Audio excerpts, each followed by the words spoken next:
let's start the session, and maybe we can just. I think I'm going to do the same format as the last two times and have a little bit of a longer meditation at the end of like my introductory talk, but we can start by just arriving and see if we can let go of whatever, you're at the end of a long day and I'm halfway through mine, but see if we can just release all the thoughts that we've been thinking today, all the planning and fixing and managing, all the mental stuff that we spend so much of our time with and give so much attention to. So if we can just gently release all those thoughts, just release them into open, boundless space.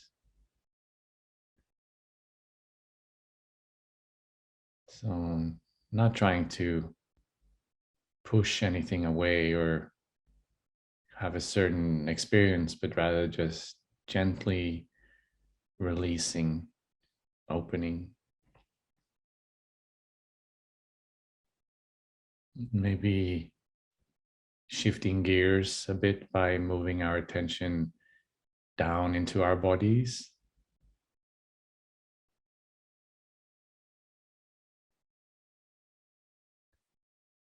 So connecting to the breath is a wonderful way of just connecting to what's actually real in this moment.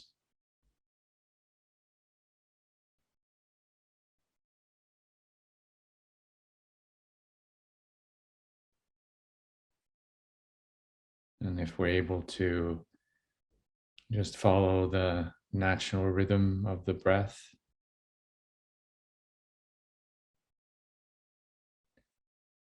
that's also a way of shifting into being. We don't have to do anything with the breath. It can take perfectly good care of itself. In fact, the less we're involved, the better the breath and the body manages.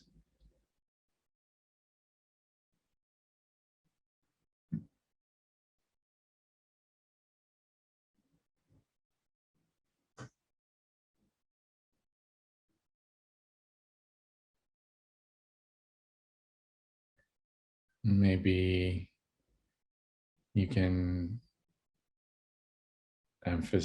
put some emphasis on the out breath as a way of releasing, relaxing, letting go.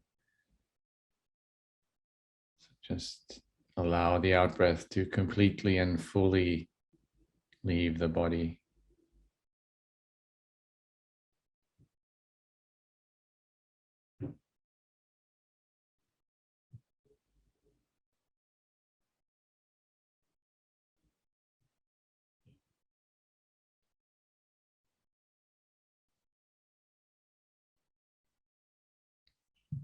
And on the in-breath, we can instead emphasize clarity and wakefulness. So when that air enters the body, it's energizing our nervous system, and it's just a natural way of bringing some clarity to our experience.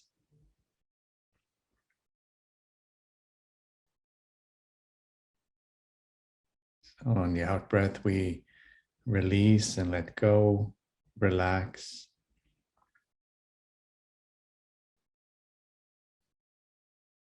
And on the in-breath, we emphasize clarity and alertness.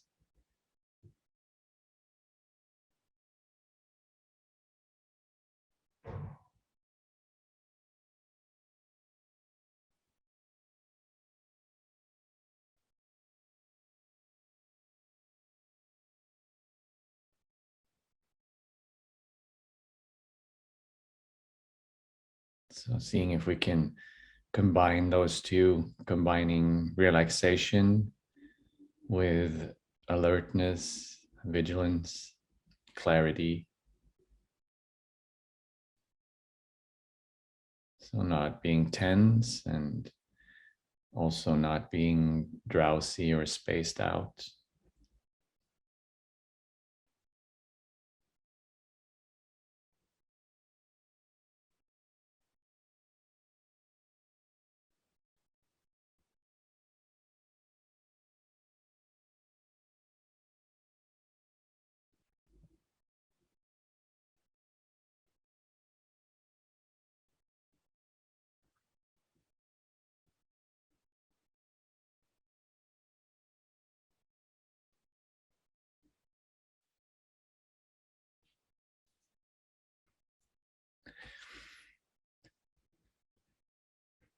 And maybe there is more, bit more stillness, bit more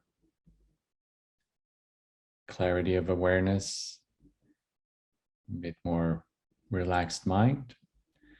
Maybe there isn't, which is also perfectly okay. But in that space, whatever it is, see if we can generate an intention, a motivation for spending this time together, exploring our own minds and exploring some ideas from the Dharma and relating to how we can work with our own experience and hopefully open up our hearts to ourselves and to others, hopefully manage the difficulties that we face in a better way, grow towards more clarity, more wisdom, more compassion.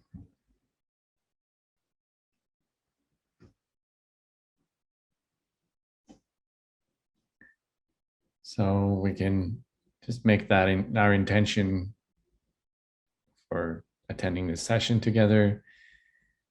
May it benefit ourselves in our journey towards greater awakening, and may it also benefit all the people that we interact with, our family, our friends, our communities, but then going out in wider and wider circles, all the beings, all the animals, all the other people on this planet, and whoever other beings there are out there. May this time we spend together bring benefit to ourselves and as many others as possible.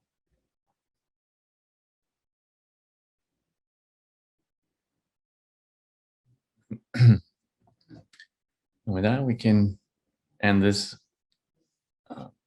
brief meditation and kick off the session together.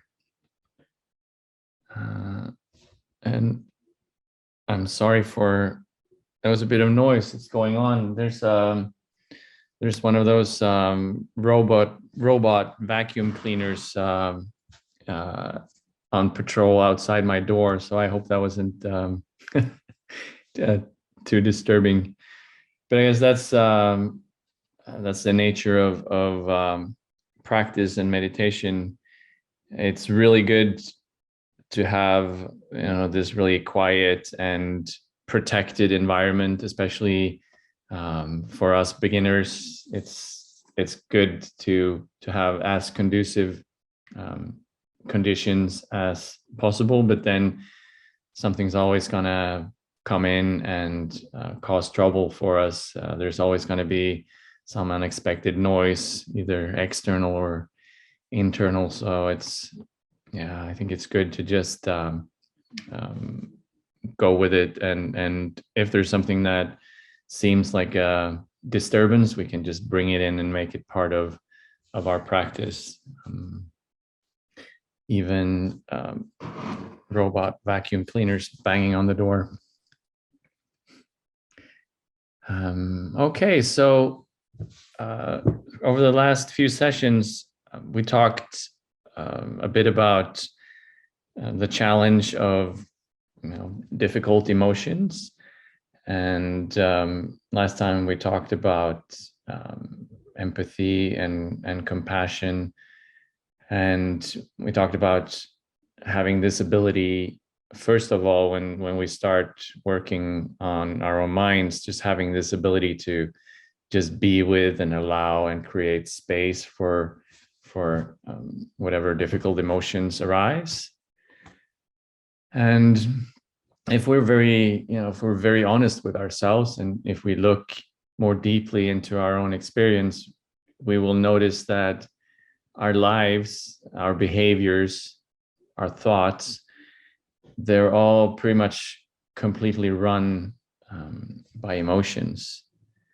So pretty much everything we do is driven by emotion. So when attachment arises because we want pleasant emotions, so we start running after the things that we feel will bring us those pleasant emotions.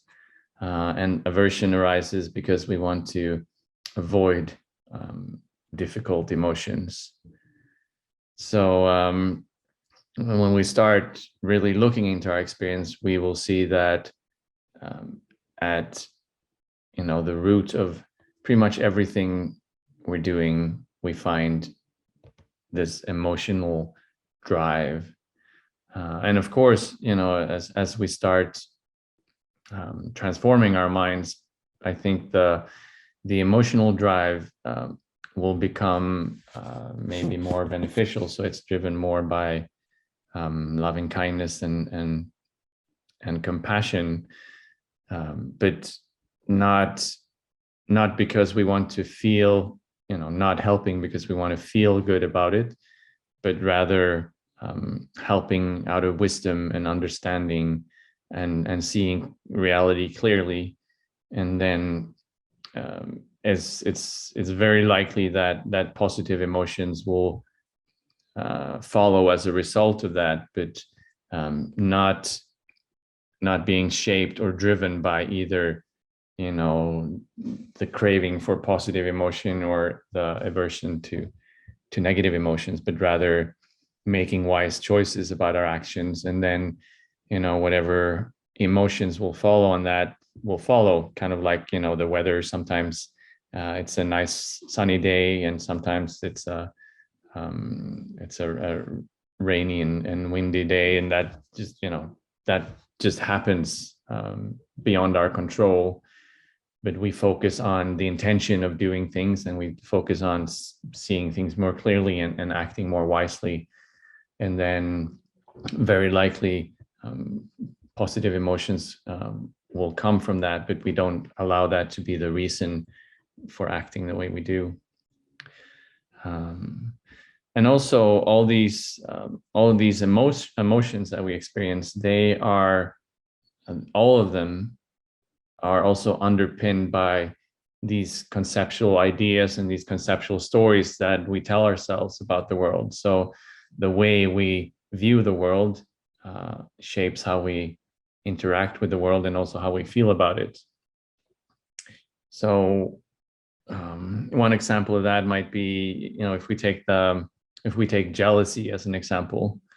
So if we feel this sensation or if we feel strong jealousy, and then we look at how does that come about. So for example, maybe we attribute that to maybe, let's say, our best friend gave a gift to another good friend, and that made us really jealous because we thought that maybe they should have given the gift to us, and maybe why does this person deserve it more than I do?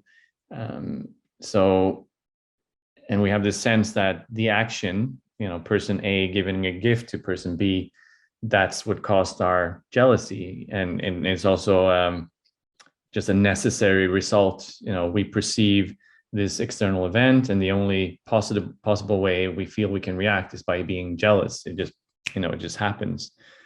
But if we look at it, there's this story that we tell ourselves. It's a story of separation, first of all. That person out there giving a gift to another person out there, separate from myself, and unfairly, and so on. So even if we just look at that story, then we can challenge the story, and maybe we can change it. And because if person A gives a gift to person B, that's actually an opportunity for us to rejoice. The possible reaction to that external event would be rejoicing and happiness. How wonderful that my friend gave my other friend a gift. And then by changing the story, we also change our reaction. And it's obviously not as simple as that, but we can, every time we catch ourselves being jealous, we can have a look at the underlying storyline, challenge it, and maybe see if is there another way we could view this situation potentially, and what would be the result then. And then doing that over time changes how we view things, and then eventually our natural reaction, our just immediate response might be joy and rejoicing and happiness when something good happens to someone that is not us. And then going even further, if we're able to wake up even more to the nature of things, and we can go further beyond this dualistic view of reality. Once we can move more into non-dual way of experiencing things, where there's not really this separation between myself and the people out there being given this gift, then I think potentially you can start to view the world in a completely different way, where everything is just a creative display of primordial Buddha mind or something like that. And then that's a completely different view, and it's actually a view then where we probably move beyond the conceptual stories that we tell ourselves. But so there that's what we can be aiming for. But the starting point is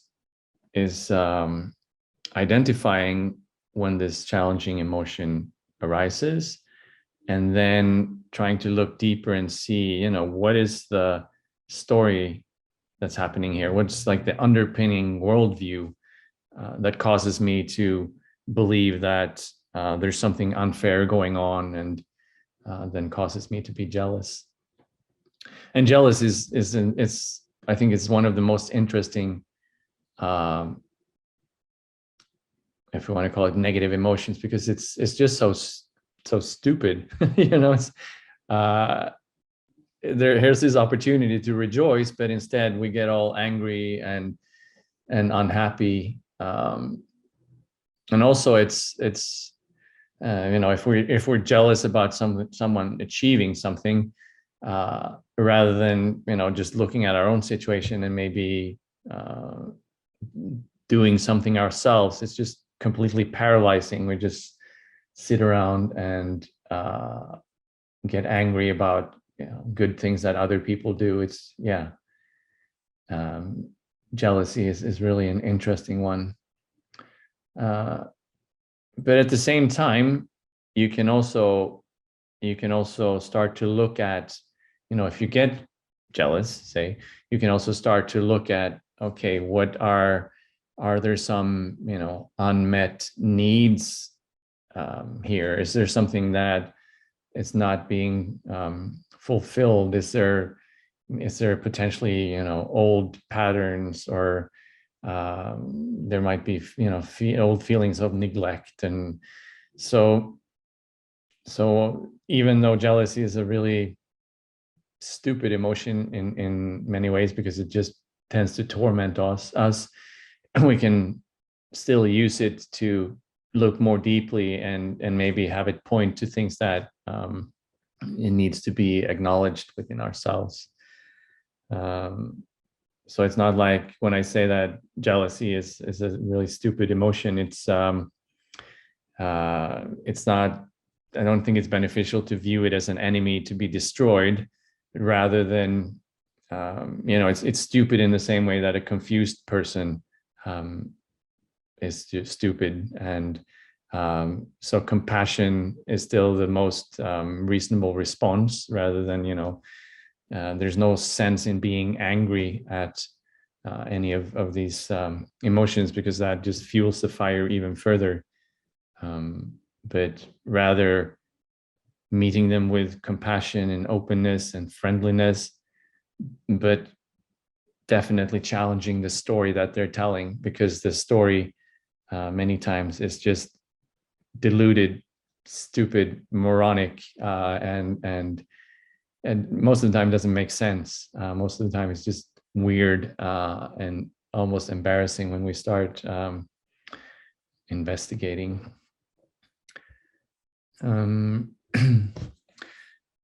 So the meditation I thought we'd do later today is actually one where we start to separate all the emotions that are happening from the story that is underpinning them. So we have so when we experience something that is, it can be like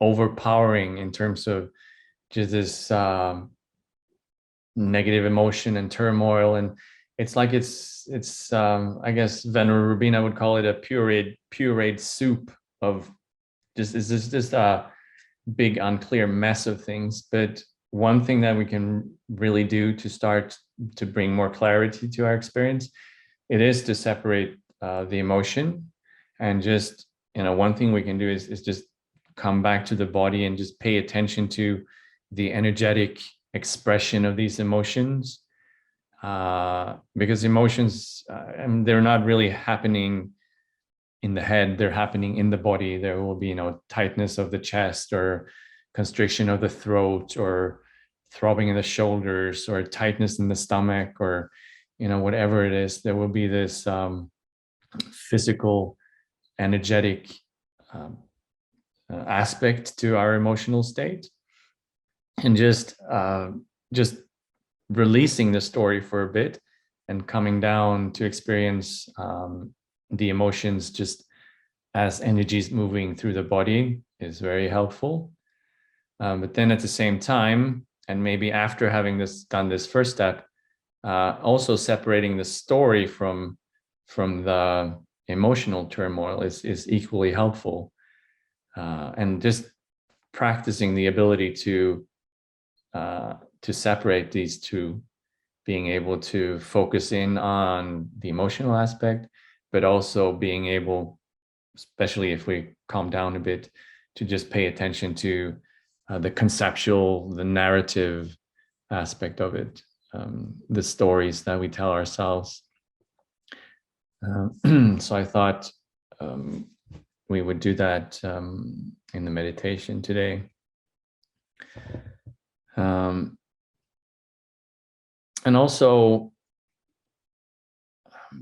another way that I find very helpful to look at these things, rather than doing what we normally do, we so strongly identify also with this, mess of emotion, and we would say that I am worried, or I am angry. There's just an equal sign between I and that emotion. There's no like separation. So one thing that I found helpful myself is to look at all these things like rather than seeing us as like this fixed concrete one thing having all these emotions. It's more like we have this we could call them teams of so it's like, for example, it's like we have the worry team, in our makeup. So the worry team seems to be responsible for worrying about things. Did I turn off the stove, or what's going to happen tomorrow, or uh, how's this person going to look at me after I said this and that? Um, so it's like that's their that's like their responsibility. They do the worrying.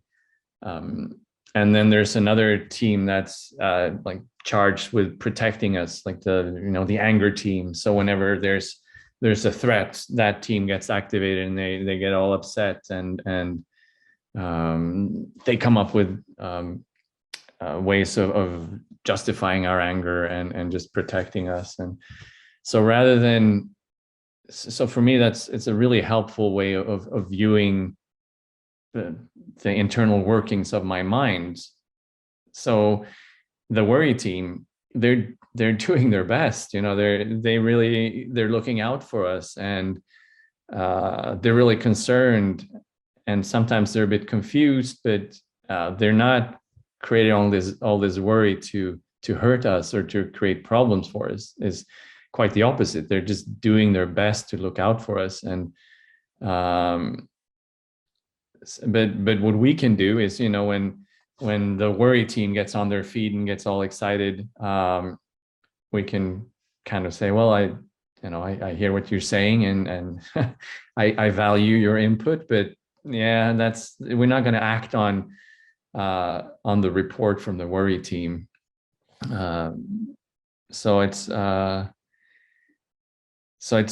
way of like creating more, I guess, distance between whatever the emotion, whatever the story is, and ourselves. So rather than just being right up in it, we can see, so the worry team is active, and that's all good. And maybe the anger team got all riled up, but if we just, we listen to them, but then eventually they're going to sit down and quiet down again. Or the jealousy team, who just, I guess, wants to make sure that we're not missing out on any of the wonderful things in life. They also have lots of ideas about what we should be doing and paying attention to.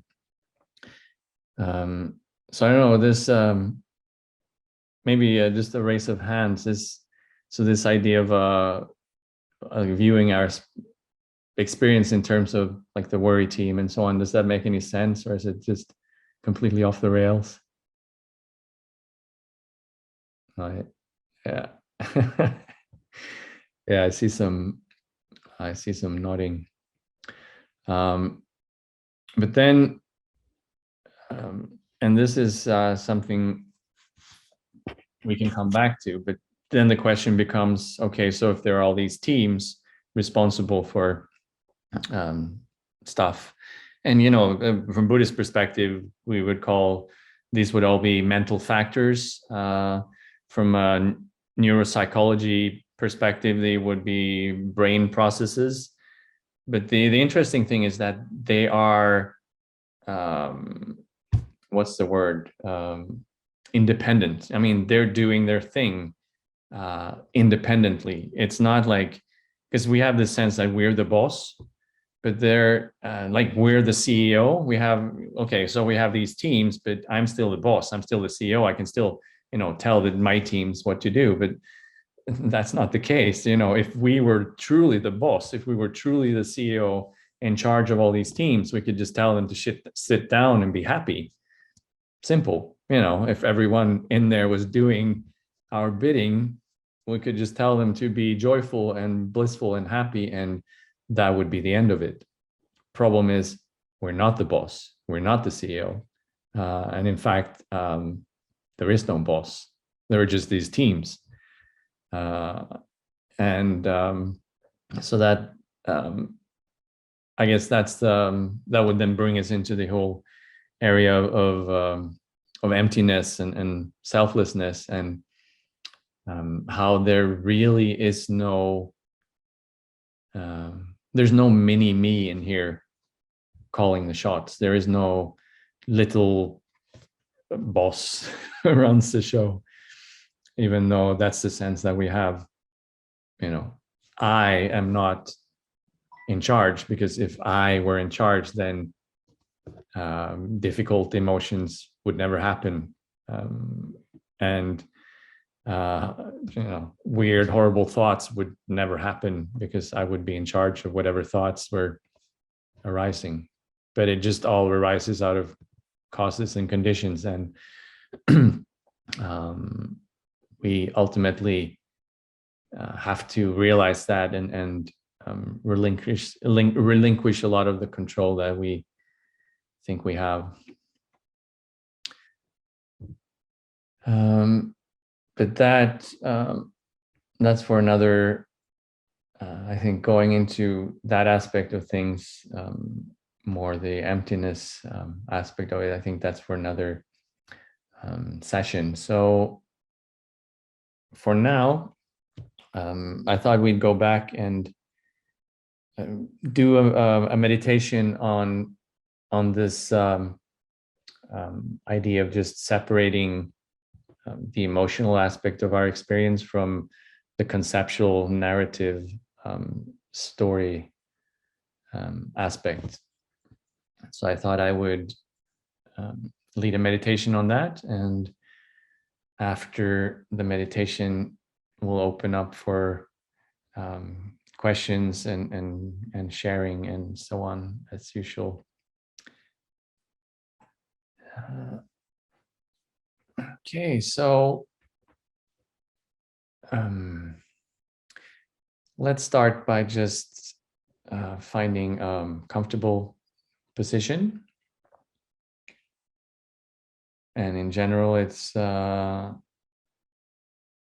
important to find a posture that's relaxed, but at the same time, we want to embody alertness and wakefulness. So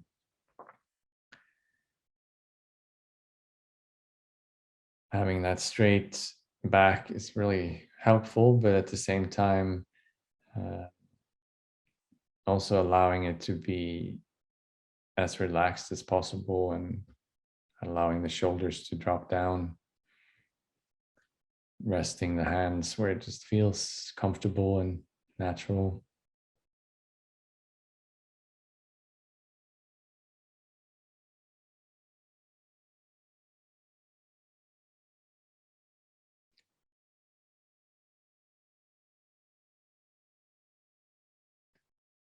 And then to start out, I will ask you to bring to mind a situation that was challenging to you, a situation that triggered difficult, negative emotion.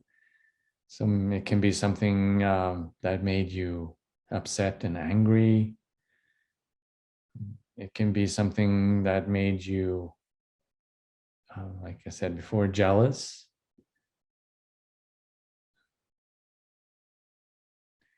Maybe it's a situation where you felt unfairly treated.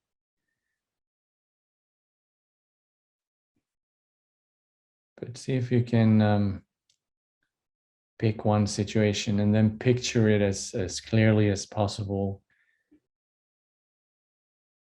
And see if you can bring yourself back to what you felt in that moment. Maybe bringing back some of the thoughts that were going through your head.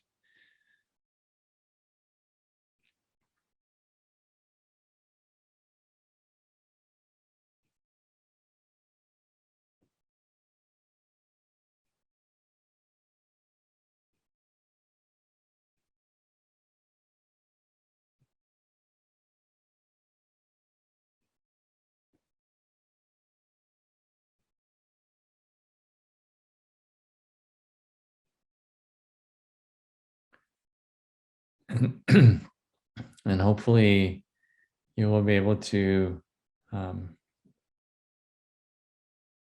have some of the same experiences, emotions as in that situation.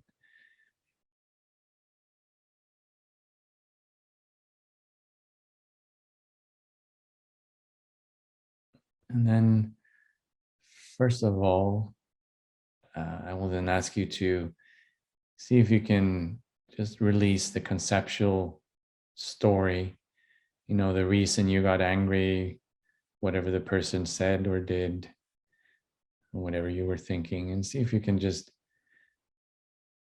drop your attention down into your body.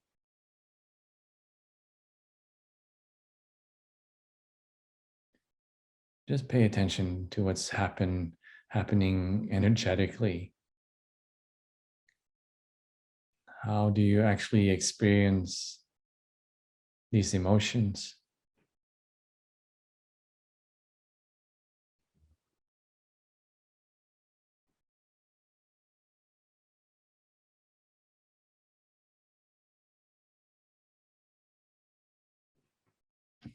And most likely it's in the center, the central parts of your body. So it will be in your throat and your chest and your stomach. It might be in your shoulders or your face. It will more unlikely be in your hands or your feet.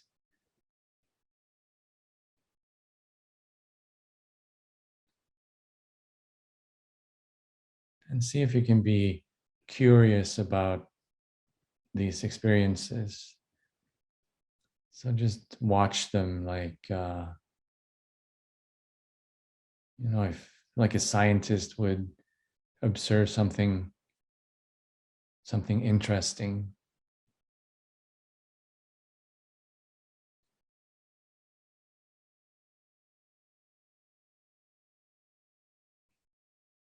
So you bring openness and warmth to your experience, but also this curiosity. How does it actually feel to be angry or jealous or afraid?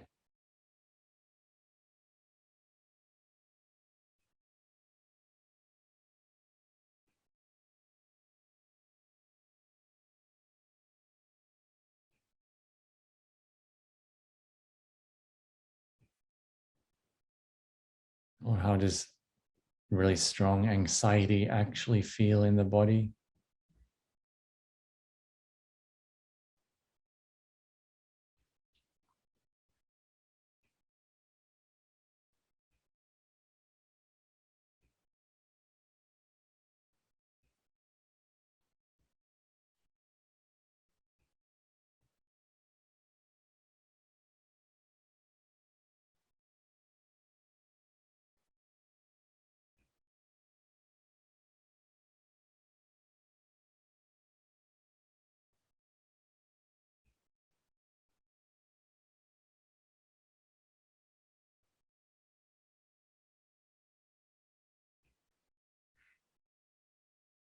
And maybe you'll have to bring that situation and the memory of it back, just to reactivate the emotional response, because sometimes what happens when we release the story is that the emotional aspect fades rather quickly.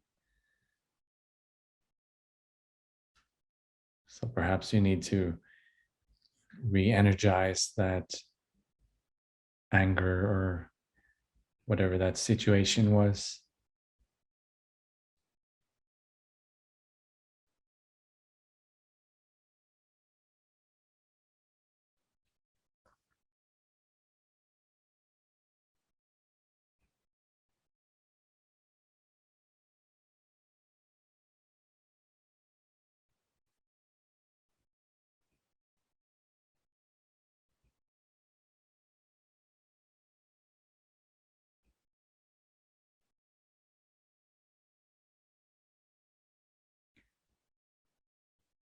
Okay, and then having paid attention to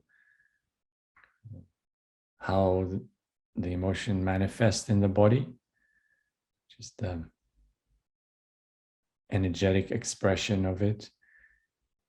Let's see if we can pay attention to the other half, which is the conceptual story, the narrative.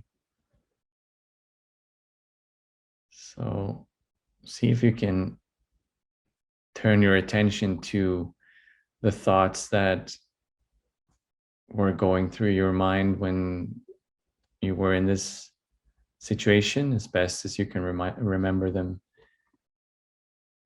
What triggered this anger? What did that person do? And what did that mean, what they did?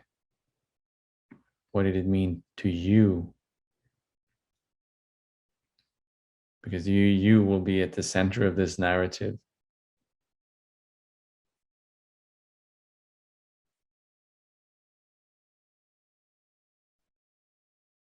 What were you telling yourself at the time? And maybe you're still telling yourself this because it's something that's been difficult to let go of. So that story keeps repeating, keeps coming back, keeps coming up.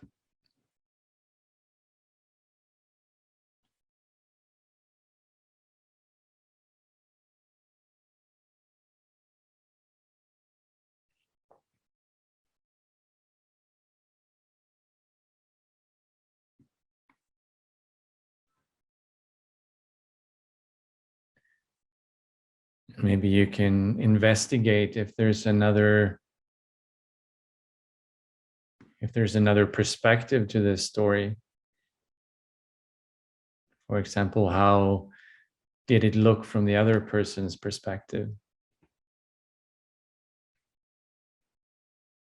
How would it look from the perspective of a neutral observer? Maybe if someone really wise and insightful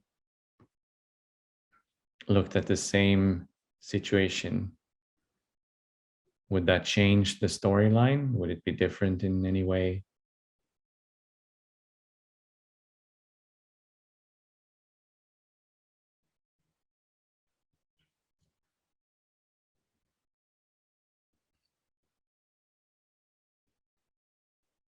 Or if a friend was really upset and came to you and told this story, how would you respond?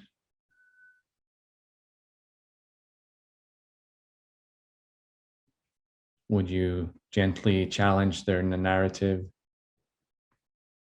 Maybe offer a different perspective? And how would that look?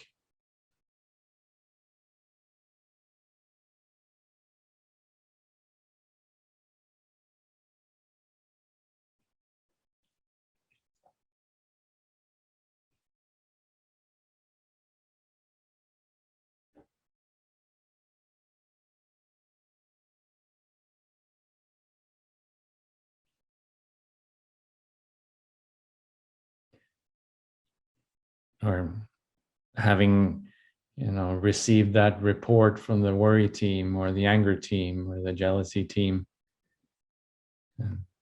how would you respond back to them?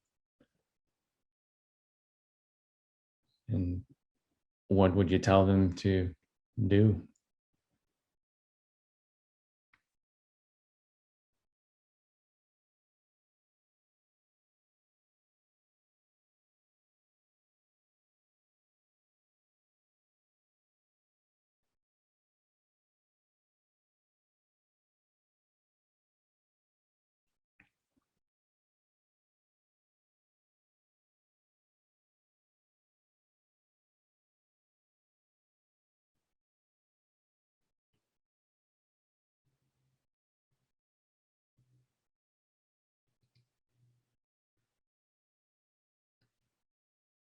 And then finally, you can just release the storyline and release the emotional aspect and See if you can allow your awareness to just become wider, more open. So these emotions are still there, the story is still there, but they are more like a cloud just floating through a clear blue sky. And rather than identifying with either the emotions or the story, see if you can identify more with the space in which they arise.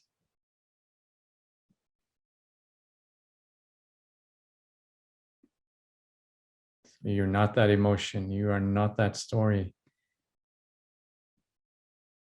To the extent that you're anything, you're that wide open, allowing, spacious awareness.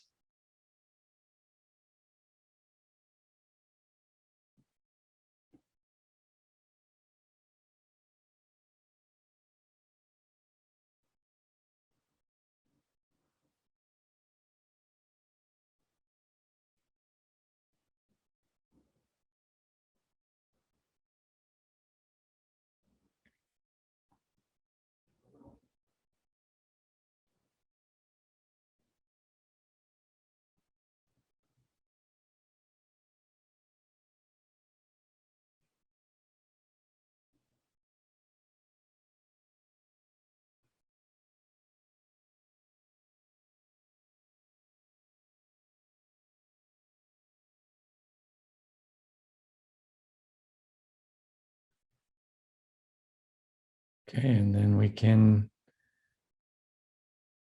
just gently end this meditation. Just maybe stretch, come back to our bodies, and then return our attention to each other.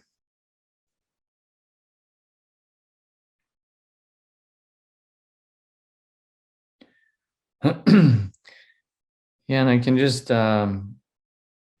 before I open up for comments and sharing, I can just say that if we are in a situation that is triggering to us, if we're able to do any type of version of what we just did in that situation, that can be tremendously helpful.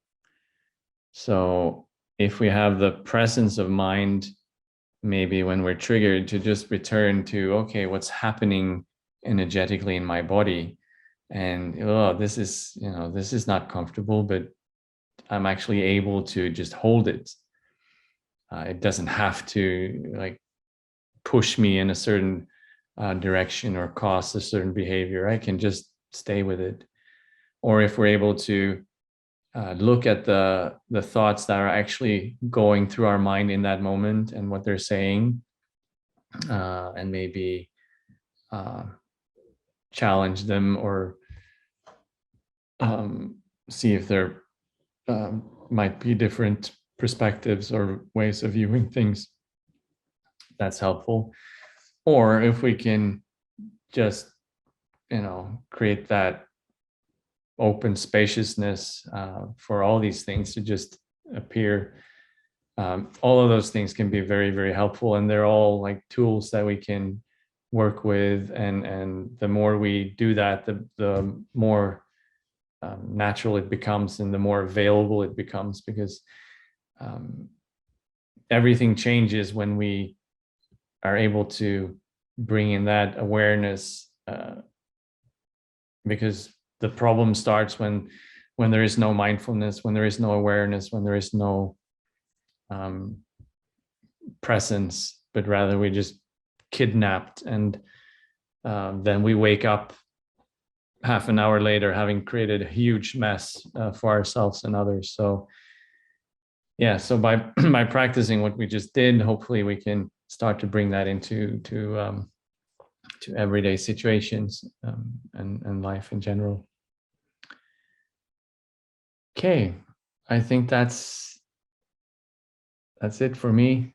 this far, and let's see if there are any questions, concerns, or sharings.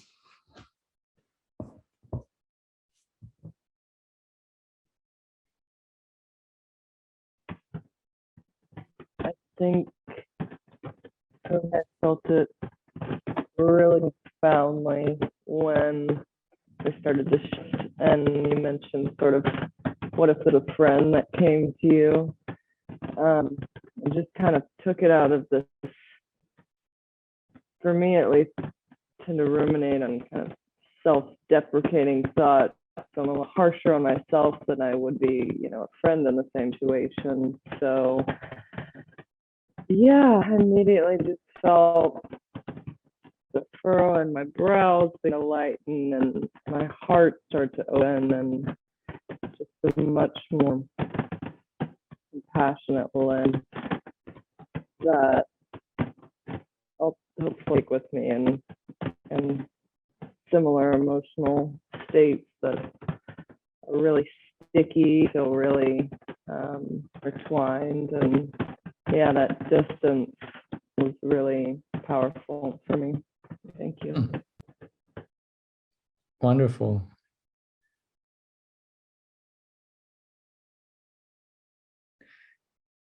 Yeah, it's interesting how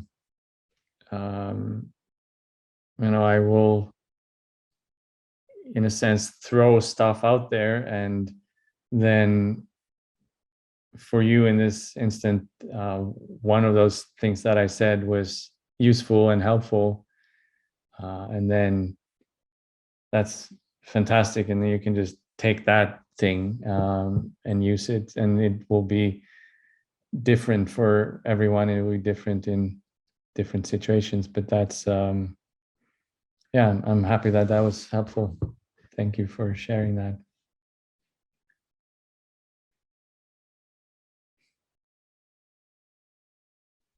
Yeah, please go ahead and unmute yourselves and just go for it if you have anything to say. It's not a formal session at all. I would love some input about how people deal with the thing that gets me going. I can manage on an individual basis, usually when I'm upset with somebody, to compassion, and I can work that out. It's politics that does it for me, because it's like social injustice, and it seems to be an amorphous mass of bad guys out there. And I don't know how to manage my feelings about that. That's something I've been sort of battling with all of my life. So any input would be much appreciated.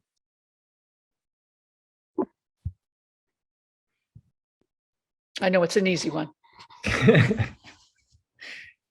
Yeah. Any help with that one from anyone?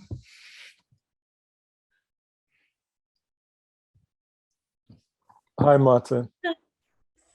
Oh, I'm really sorry, Brian. You go ahead. No, not at all. Or should I say humodu? Yeah. Bra tack. It's very interesting. I'm kind of a novice to kind of the Buddhist psychology of the mind. Well, it's been about 3 years since I first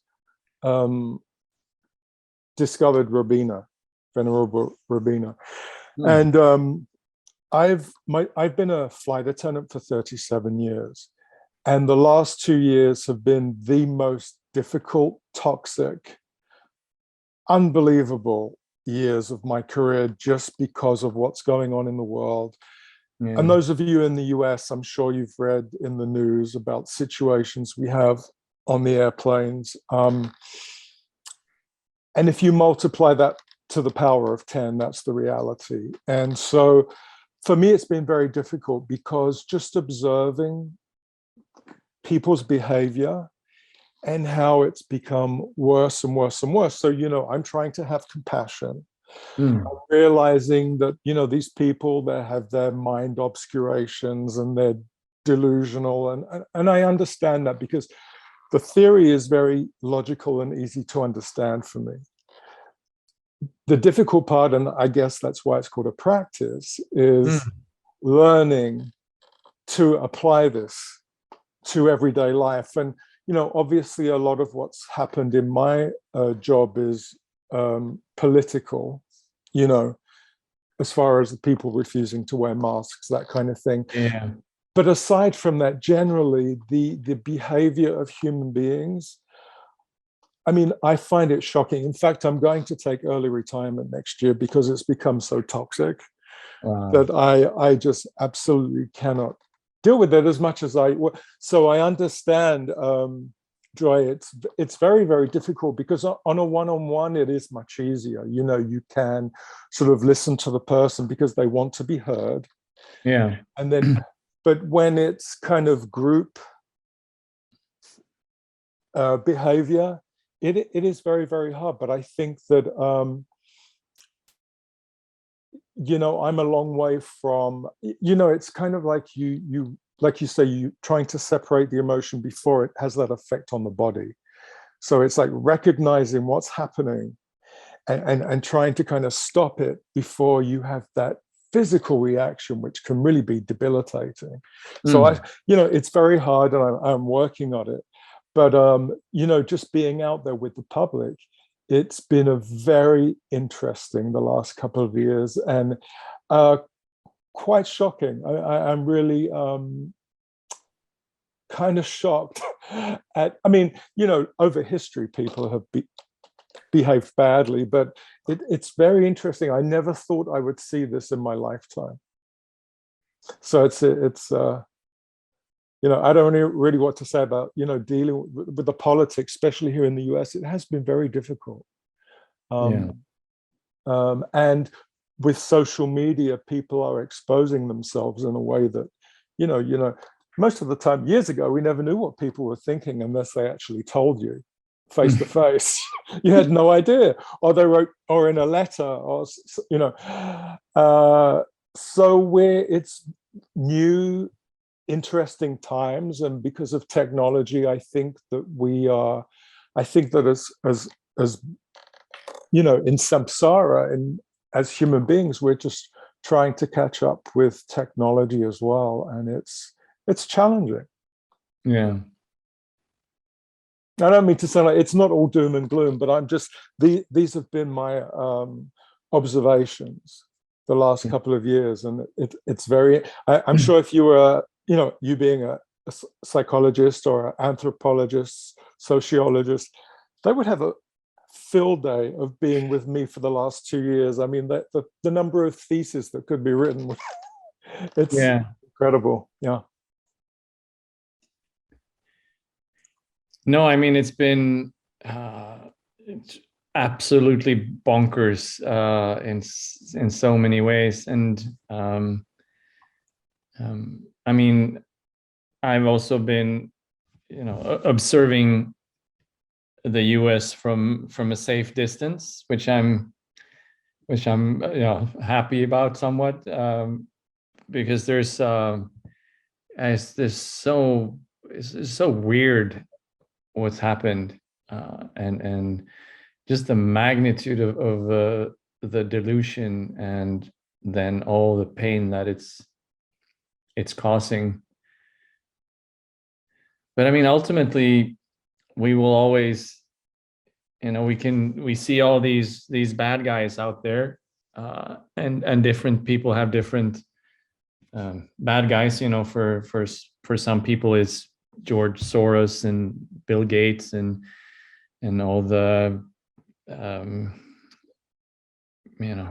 satanistic, pedophilistic politicians on the left or whatever, and they're really scared of these people, and they think they're horrible.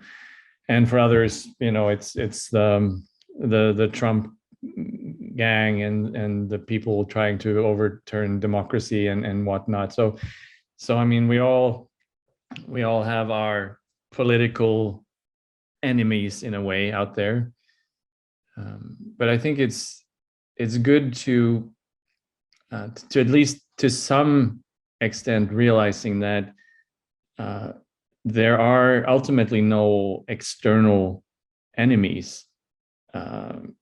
There just is no such thing as an external, objectively existing enemy.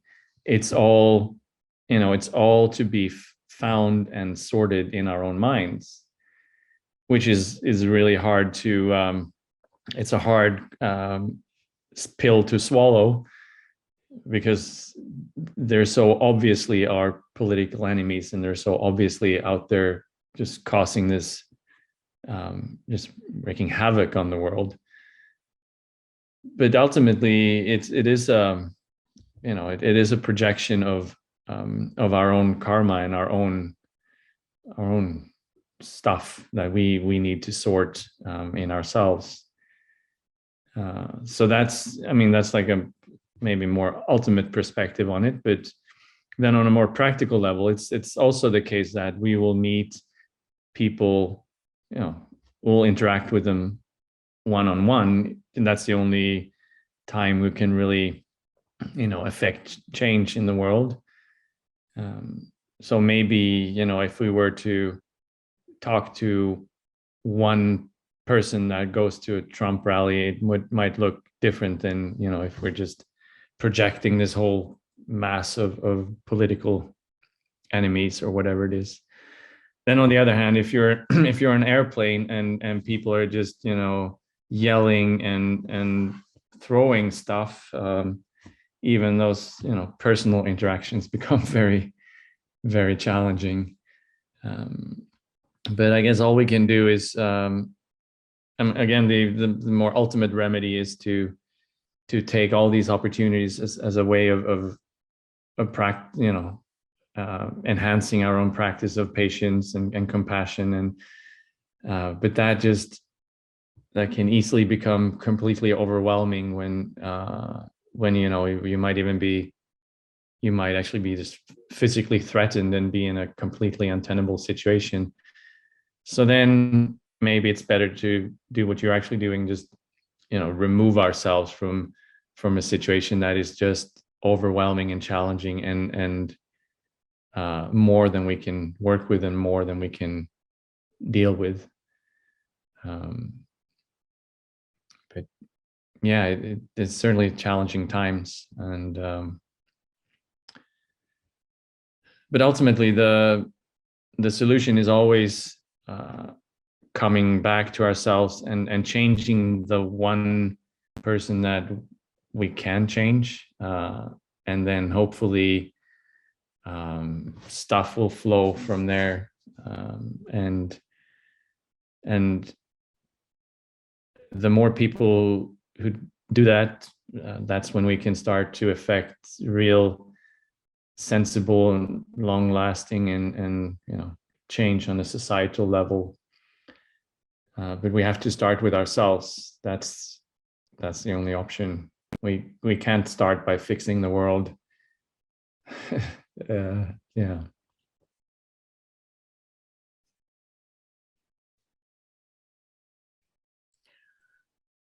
I find it really helpful to, and this was a good reminder, to accept the fact that this is my karma to be in this situation, that we've got our mutual, big karma together. And I've contributed to this somehow. And what I need to do is keep reminding myself of that. It also helps, therefore, to not feel so victimized. Yeah, I'm not a victim. I've contributed, I've created this situation, I've, done my bit somehow. And then to take responsibility, as you're talking about, and part of the way that I can do that works for me is the Tonlin, breathing in the upset and breathing out. Yeah. And look, I too, by the way, Brian, I'm stepping aside from work early. Hadn't intended to quite yet, but I'm having to do that.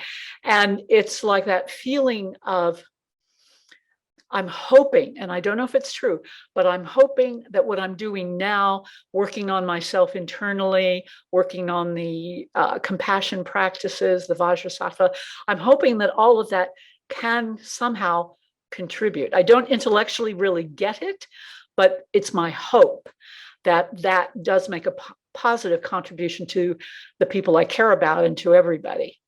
But if anyone would like to reassure me that it does work, I would love to hear that. Because it's hard. I've always been more of a doer, and now I'm more of an introspector. I'm in the same boat as Brian and Jay, only I'm 3 years ahead of you. I retired 3.5 years ago because the world became chaotic for my occupation, my career, a little bit sooner than yours. I'm a retired police officer. And so the world just got crazy. And yeah, it was time for me to go too. And for me, the only thing that worked for me is that I went off and traveled for a few months. And then I found Buddhism by accident. And I don't know if this is bad or not, but I just walk away from these conversations. And for me also, I can't watch TV, you know, I can't read the news because the world is definitely an interesting place. I don't know if that's bad, but it's working. Don't know what's going on.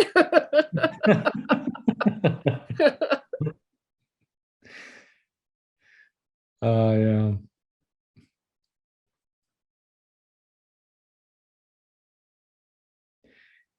Yeah, I also if you meet a person who's obviously, if they're really psychotic or delusional, then if they act if they act to hurt you or to harm you, then you will know that this is you can attribute this to their their mental illness, and you wouldn't really, like in a court of law, you wouldn't even hold their actions against them because they act it's that mental illness that is causing that behavior. So if you meet such a person, then usually it's you can have compassion and understanding for what's going on, or if it's a trapped animal that will bite you when you try to free it, you will know that it's because of the fear and etc., and you won't hold that against that animal. So you can kind of relate to one person like that, but then of course it gets, if you then have 2 million psychotic people in a big threatening group, then it's much more difficult to know what stance to take or how to approach it. And so in that situation, maybe the best option is to just turn off the TV, because there's very little that we can do on that level. I think our best bet is to act on that interpersonal level and working on ourselves so that all those interactions become as beneficial as possible, so that we can first of all bring understanding and compassion and kindness to ourselves, and treat ourselves without judgment and with a loving, caring attitude. And once we're able to meet and treat ourselves in that way, then hopefully we'll be able to treat the people we interact with in the same way and have more less judgment, more compassion, more openness, more care and more concern, and more wisdom in the interactions that we have with actual people. And then from there, maybe we can open up and take in more of the bigger picture. But I do think we need to start with ourselves and then start with our immediate relationships, because if we if we can't figure those out, starting with ourselves, then there's very little chance that we'll have, a positive impact in the world, even though we're super concerned about it. And yeah, so I hope that makes sense. Just starting with like our immediate reality, which is ourselves, and then the people that we actually do interact with. It's like when I was younger, being told that it was impolite to talk about religion and politics in company, and I think we've forgotten this. Yeah, that's then came Facebook, and then now that's all everyone talks about all the time. And it's also, yeah, it's I think I mentioned I really like this image of like the mental afflictions are like a virus. They're super, super contagious. So, if I'm angry and I meet someone, then they, like a virus, they will contract that anger. The problem now is that this virus of mental afflictions also spread through the internet. So I can affect millions of people instantly and spread, the disease of my own mental afflictions like that. And we just have to be aware of that.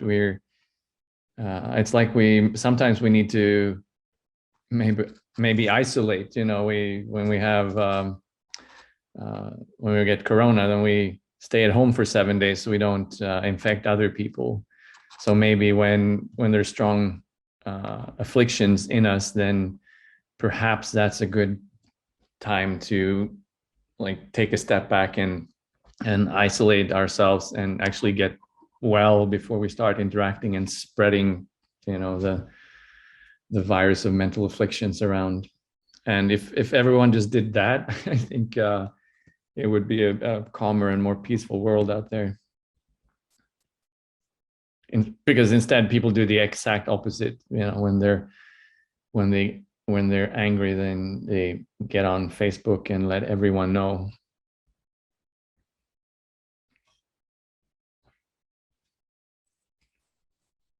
Can I share something nutty as usual?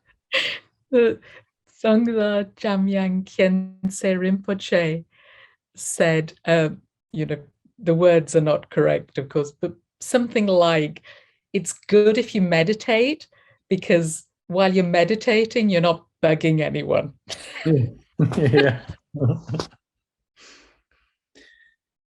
Yeah. That's definitely true.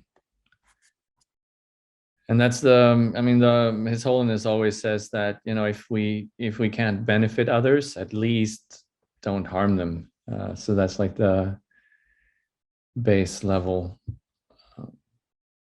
So at least if we meditate, maybe we're, even if we're not improving, then at least we're not causing troubles. I like that. Well, I think maybe that's a good thing to end. Let's end on that note. So you need to start doing lots of meditation so you don't cause so much trouble. That's maybe the take home from today's session.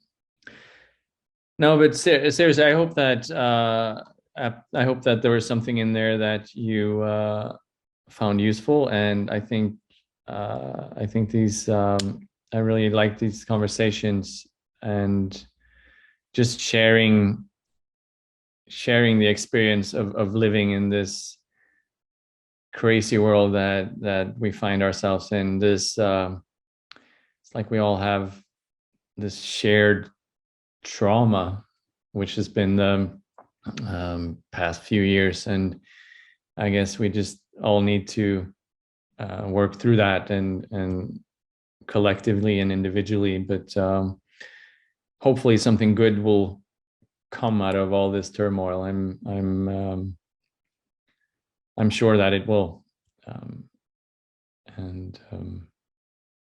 Yeah, so we can end by just, thinking whatever positive energy was created, whatever insights we might have had, may they all benefit ourselves in our practice, in our journey towards awakening and clarity and wisdom and compassion. And may they also be of benefit to everyone that's suffering, which is everyone.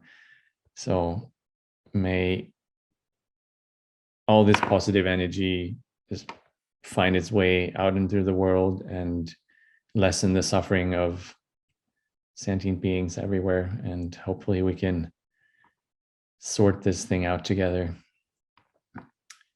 And with that, I will sign off and wish you a good evening.